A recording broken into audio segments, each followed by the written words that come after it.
I'm going to show you guys how you can use voice commands on the Insta360 Ace Pro.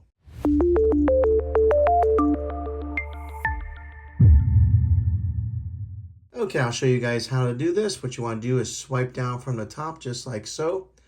And right there is a list of features and icons. What you want to do is tap on that very one to the right there on the very top row. Click on that. And that brings up the voice control option here. To turn on the voice control, you'll just toggle or switch that toggle to on just like so. And then it'll ask you to which language to put it in. And then these are the commands that you can use once you do have it toggled on. You can say take a picture, start recording, stop recording, mark that, or shut down camera. Those are all the different options that you can use if you have that toggled on.